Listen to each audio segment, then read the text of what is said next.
सर्वप्रथम माँ वीणा पाणी माँ शारदा के श्री चरणों में नमन वंदन करते हुए मंचासीन अतिथि गणों को प्रणाम करता हूँ। आप सभी सुधी जन श्रोताओं और माताएं बहनें विराजमान हैं, उनको मैं प्रणाम करता हूँ। देश के सुप्रसिद्ध कलाकार यहाँ विराजमान हैं, उनको भी मैं सादर प्रणाम करते हुए इस काव्य यात्रा को यहाँ से आगे बढ़ाना चाहता हूँ कि मेरी मोहब्बत की दास्तान तो केवल एक ही हस्ती में बसती है। मेरी मोहब्बत की दास्तान तो केवल एक ही हस्ती में बसती है। अरे जन्नत से इसलिए प्यार करते हैं दोस्तों, क्योंकि जन्नत तो मेरी माँ के कदमों में बसती है।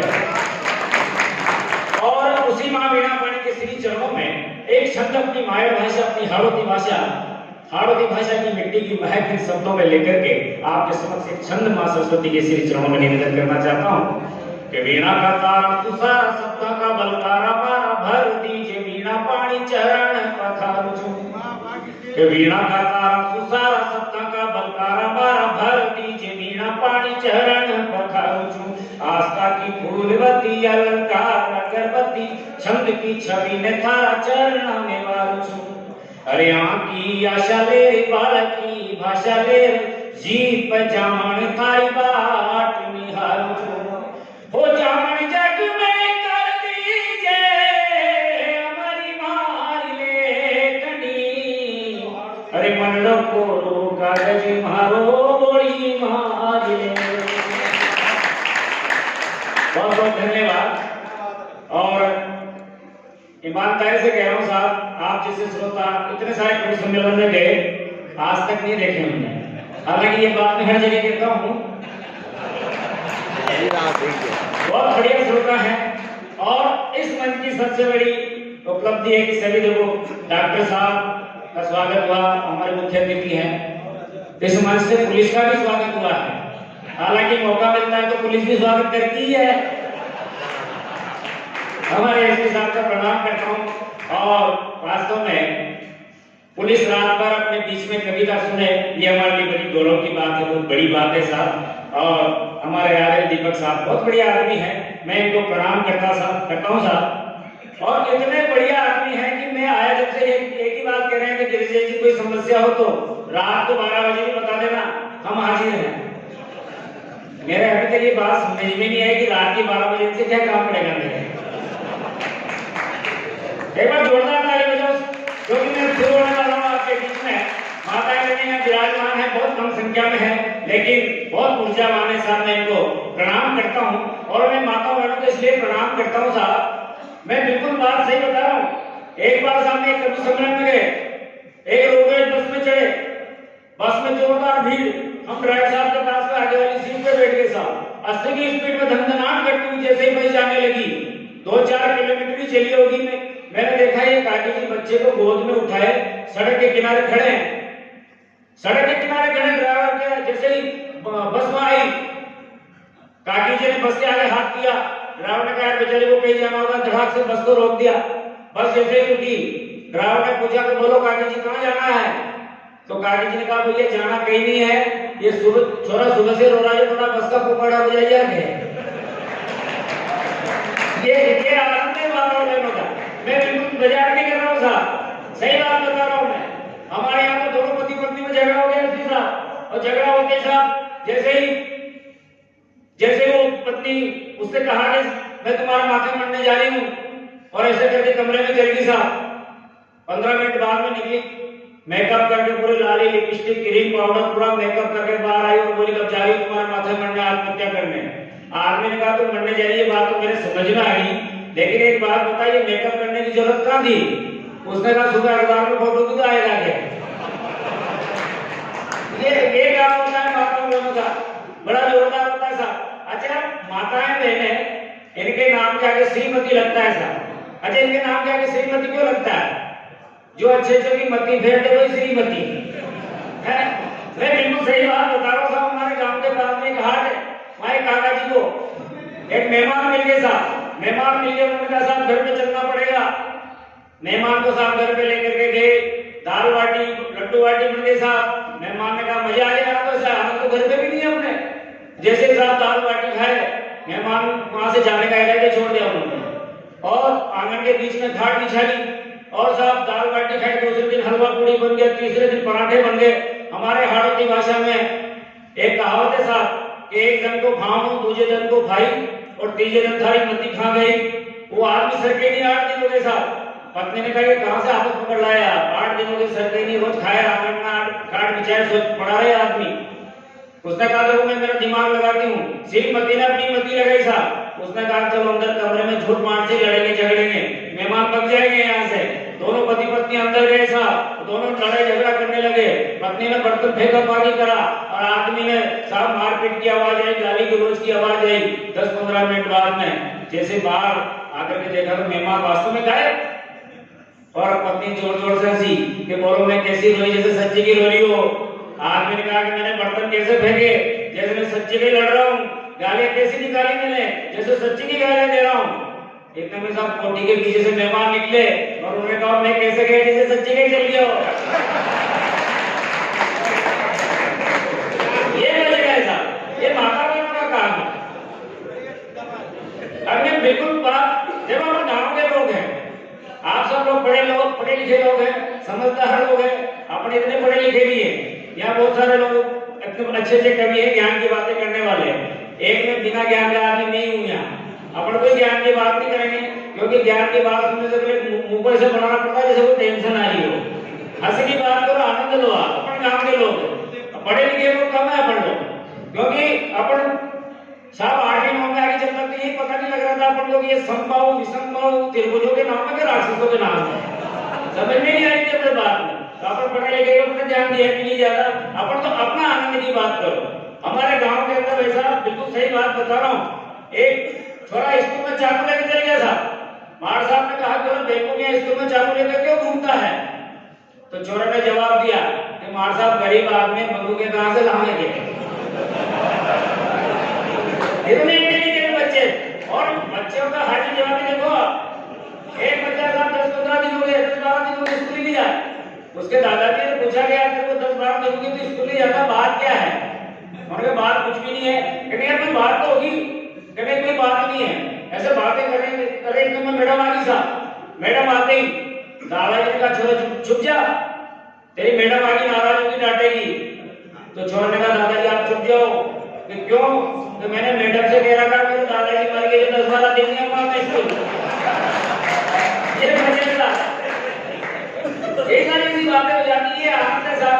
अभी देश के अंदर चुनाव चले साहब, ये सारी सी बातें होगी। मुझे हंसाने का जिम्मा दिया है आनंद दीपक साहब ने। मैं पूरी कोशिश करूंगा आपके बीच में। देश के अंदर चुनाव चले साहब। अभी एसपी साहब का स्वागत तो मैंने बात करी। मैं बहुत सम्मान करता हूँ साहब, क्योंकि हास्य का कवि सम्मान करना भी जानता है। मैं प्रणाम करता हूँ। मेरे एक मित्र राजेंद्र गौड़ बहुत अच्छी बात बताते हैं कि पुलिस की वर्दी का रंग खाकी क्यों होता है साहब, क्योंकि ये लोग खाक में मिलकर भी देश की सेवा करते हैं, इसलिए इनकी वर्दी का रंग खाकी होता है। मैं इनको सम्मान करता हूँ। ये वो लोग हैं साहब, रात के 1:30 बजे भी पुलिस के किसी जवान की किसी भी अंधेरे में जाके ड्यूटी लगा दो, नट लेके बेचारा खड़ा रहेगा, है कि नहीं। चाहे इनके मोहल्ले में दूसरा गश्त लगा जाओ।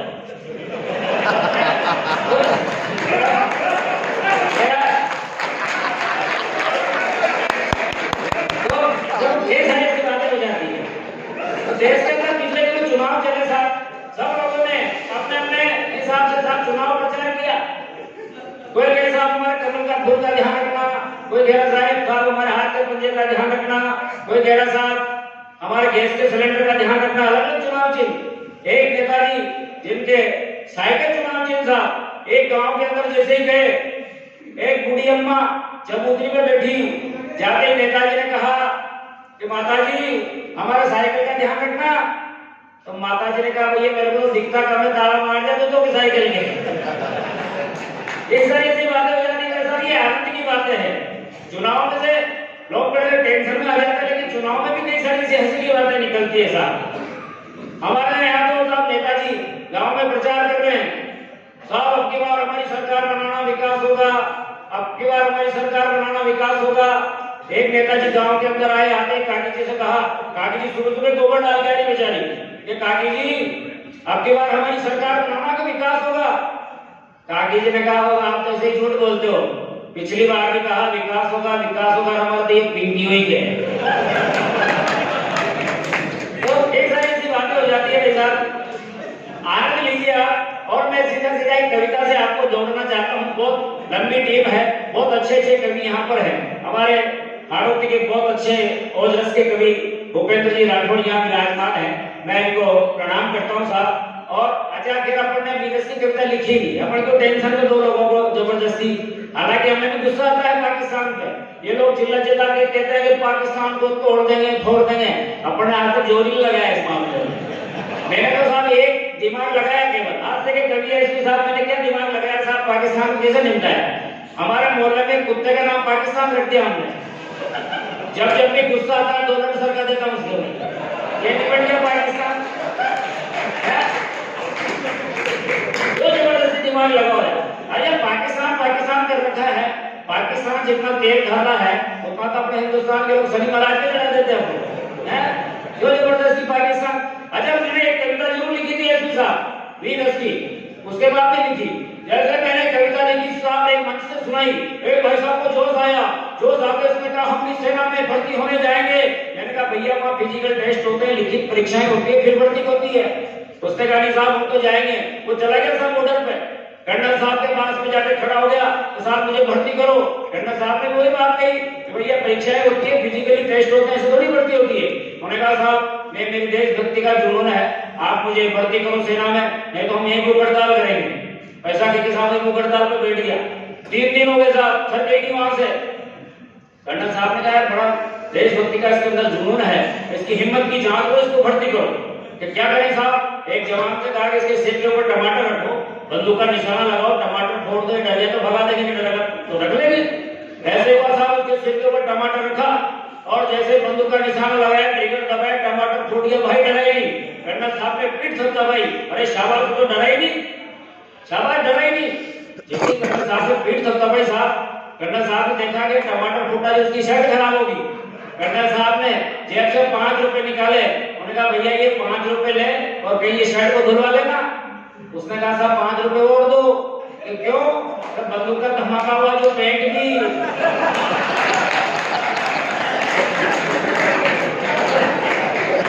ये हो रहा है आदमी के साथ। अपन जबरदस्ती क्यों टेंशन में देवा आप लोगों को यार। ये हास्य की बातें हैं, आनंद की बातें हैं। तो अपन ने ज्यादा जबरदस्ती वाले से काम किए ही। ये वीरस के कवि हम हाथ के पंजों से पाकिस्तान को तोड़ देंगे, फाड़ देंगे। अभी ये भूपेंद्र भाई हम साथ में आ रहे थे, मैंने एक अमरूद लेके इनको दिया, मैंने कहा इसको तोड़ना। ये कह रहे यार वैसा भी चक्कू मिल जाए तो। मैंने कहा तुम तो हाथ के पंजे से तो पाकिस्तान तोड़ देते हो, फोड़ देते हो, एक झांपड़ नहीं टूट रहा तुमसे यार। तो कई सारी ऐसी बातें हो जाती है। बहुत अच्छे मित्र में और बहुत अच्छी टीम है।